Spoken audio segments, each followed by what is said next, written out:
We're using Bible Gateway and the King James Version.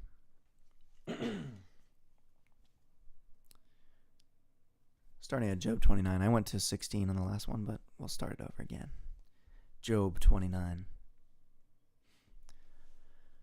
Oh, that I were as in months past, as in the days when God preserved me, when his candle shined upon my head, and when by his light I walked through the darkness, as it was in the days of my youth, when the secret of God was upon my tabernacle, when the Almighty was yet with me, when my children were about me, when I washed my steps with butter, and the rock poured me out rivers of oil, when I went out to the gate through the city, when I prepared my seat in the street, the young men saw me. They hid themselves, and the aged arose and stood up. The princes refrained talking and laid their hand on their mouth. The nobles held their peace, and their tongue cleaved to the roof of their mouth. When the ear heard me, then it blessed me, and when the eye saw me, it gave witness to me. Because I delivered the poor that cried, and the fatherless, and him that had none to help him. The blessing of him that was ready to perish came upon me, and I caused the widow's heart to sing for joy. I put on righteousness, and it clothed me. My judgment was as a robe and a diadem. Wow.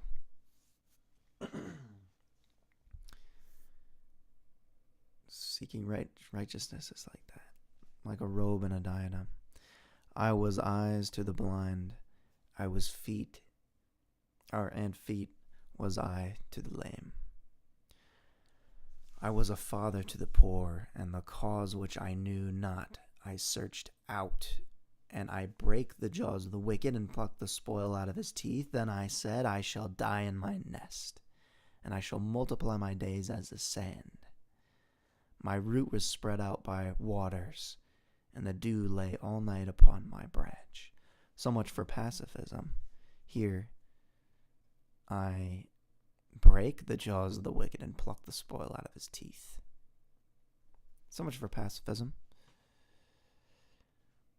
My glory was fresh in me, and my bow was renewed in my hand.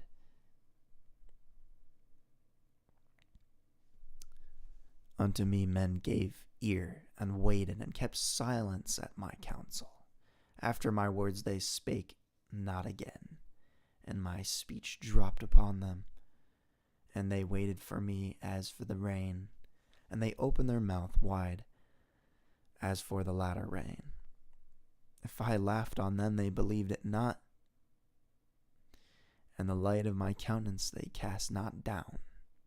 I chose out their way, and sat chief, and dwelt as a king in the army, as one that comforteth the mourners.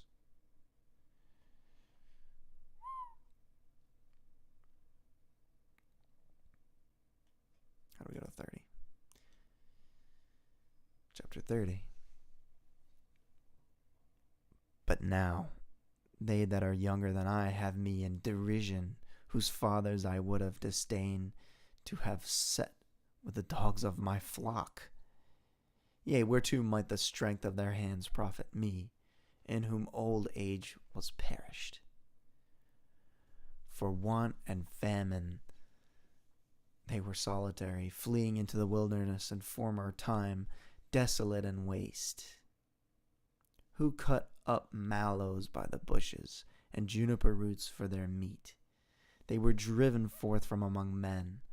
They cried after them as after a thief, to dwell in the cliffs of the valleys, in caves of the earth and in the rocks.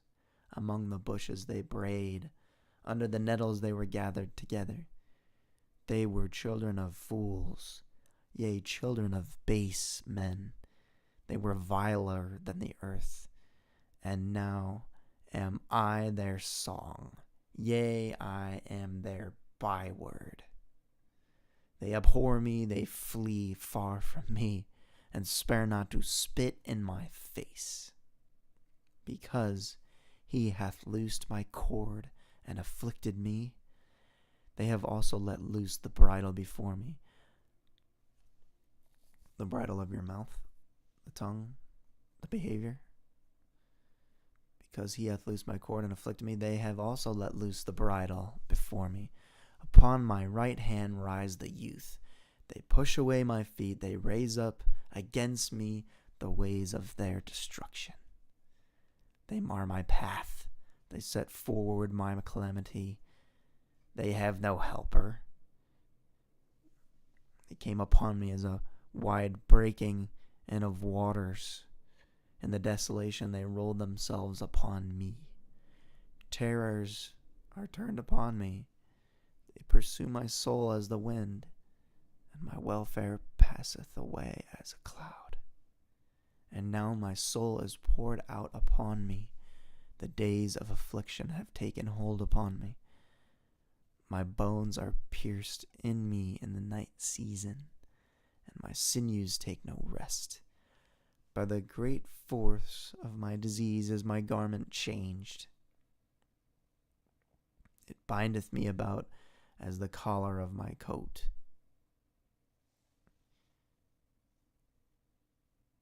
He hath cast me into the mire, and I am become like dust and ashes.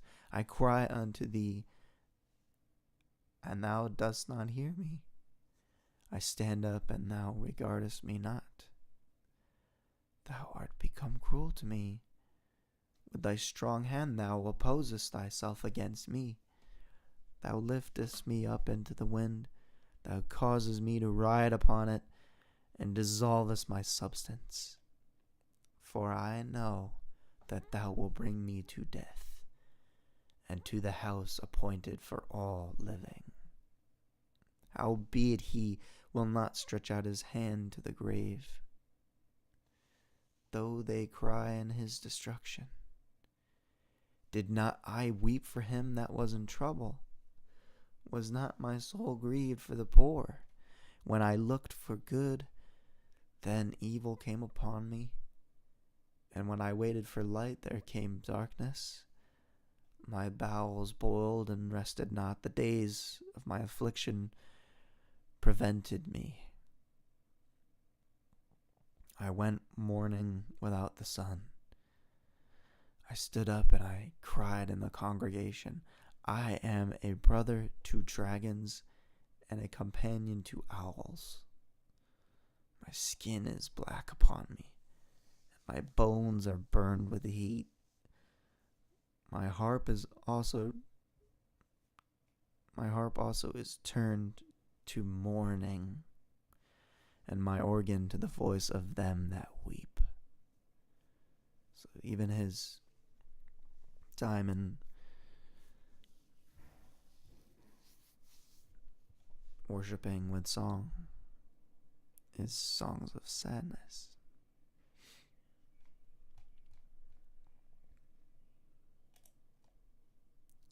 Chapter 31. I made a covenant with mine eyes. Why then should I think upon a maid? For what portion of God is there from above? And what inheritance of the Almighty from on high? Is not destruction to the wicked, and a strange punishment to the workers of iniquity? Doth not he see my ways and count all my steps? If I have walked with vanity, or if my foot hath hastened to deceit, let me be weighed in an even balance, that God may know mine integrity. If my step hath turned out of the way, and mine heart walked after mine eyes, and if any blot hath cleaved to mine hands, let me sow, and let another eat. Yea, let my offspring be rooted out. If mine heart have been deceived by a woman, or if I have laid wait at my neighbor's door, then let my wife grind unto another, and let others bow down upon her.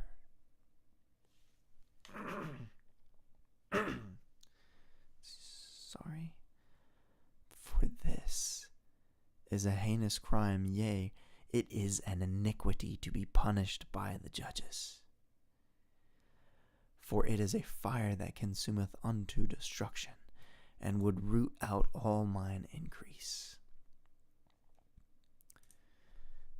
If I did despise the cause of my manservant or my maidservant when they contended with me, what then shall I do when God riseth up, and when he visiteth? What shall I answer him? Did not he that made me in the womb make me? And did not one fashion us in the womb? If I have withheld the poor from their desire, or have caused the eyes of the widow to fail, or have eaten my morsel myself alone, and the fatherless hath not eaten thereof? For from my youth he was brought up with me as with a father, and I have guided her from my mother's womb. If I have seen any perish for want of clothing, or of any poor without covering, if his loins have not blessed me, and if he were not warmed with the fleece of my sheep, if I have lifted up my hand against the fatherless when I saw my help in the gate, then let mine arm fall from my shoulder blade, and mine arm be broken from the bone, for destruction from God was a terror to me. And by reason of his highness I could not endure. If I have made gold my hope, or have said to the fine gold, thou art my confidence. If I rejoiced because my wealth was great, and because mine hand had gotten much, if I beheld the sun when it shined, or the moon walking in brightness, and mine heart hath been secretly enticed, or my mouth hath kissed my hand, this also were an iniquity to be punished by the judge. For I should have denied the God that is above. That's interesting. If I beheld the sun when it shined, or the moon walking in brightness, and my heart hath been secretly enticed, or my mouth has kissed my hand.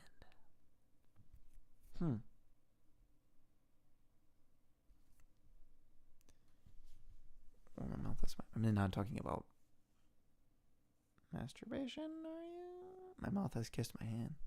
Just self-love, perhaps. This also were an iniquity to be punished by the judge, for I should have denied that God that is above. If I rejoice at the destruction of him that hated me, or lifted myself when evil found him, that would be bad. Neither have I suffered my mouth to sin by wishing a curse to his soul. Sin, even he knows, well, way back then. Neither have I suffered my mouth to sin by wishing a curse to his soul. If the men of my tabernacle said not, oh, that we had of his flesh, we cannot be satisfied. The stranger did not lodge in the street, but I opened my doors to the traveler.